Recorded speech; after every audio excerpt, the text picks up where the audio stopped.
माणसं हांडा घेऊन कुठं ती पाणी भरत बसणार आहे ती. त्या बायकासनी माहित तरी आहे का हांडा डोक्यावर घ्यायचा का कमरवर घ्यायचा का अजून कुठं घ्यायचा. अगं ती शिकल्या सवरलेली माणसं असते ती शहरातली, त्यासनी ह्यांना घाबरायला लागतं. आपल्याला कसं घाबरतेली ती, त्यांना घाबरायला लागत, आपल्याला घाबरायचं नाही.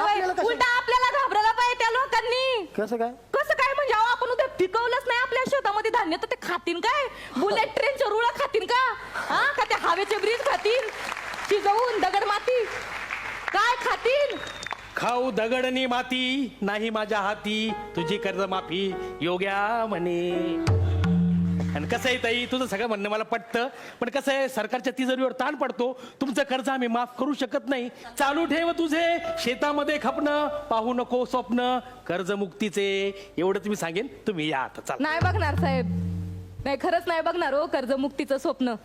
हाय त्या परिस्थितीचा सामना करू, कसं तरी झगडत झगडत एक एक दिवस आम्ही पुढे ढकलत जाऊ हो साहेब.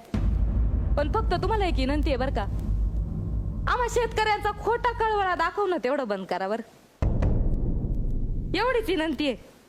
ना आपल्याकडे कसं आहे, मदर्स डे साजरा होतोय, फादर्स डे साजरा होतोय, पर व्हॅलेंटाईन डे पण साजरा करीत तो लोक.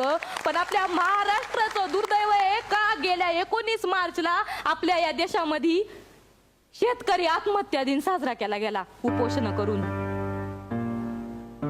31 वर्ष झाली बरं का. 19 मार्चला एका शेतकऱ्यानं आपल्या कुटुंबासोबत आत्महत्या केली आणि तो आपल्या महाराष्ट्रातला आत्महत्या करणारा पहिला शेतकरी होता.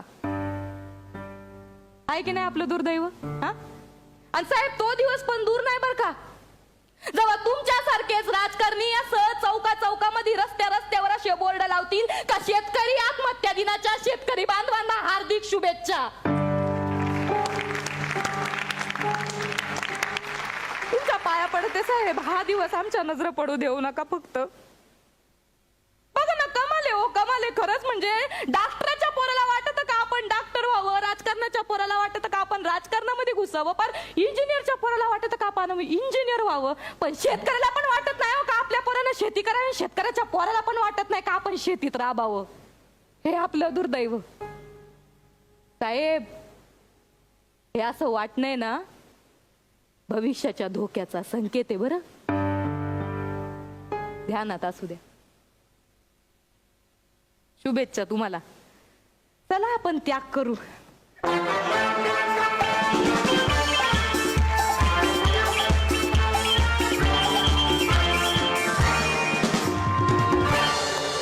आपण जाणून घेऊ आपल्या परीक्षकांचं काय मत आहे. महेश सर. योगेश सुपर.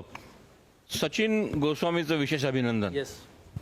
का हा कॉन्सेप्ट त्यांनी आणला आणि त्याला तो एक सुंदर स्क्रीन प्ले तयार करून एक सुंदर सादरीकरण केलंस. आणि ती शेवटचं एक वाक्य म्हणते का हा एक संकेत आहे साहेब, भविष्याच्या धोक्यात, भविष्याचा संकेत आहे.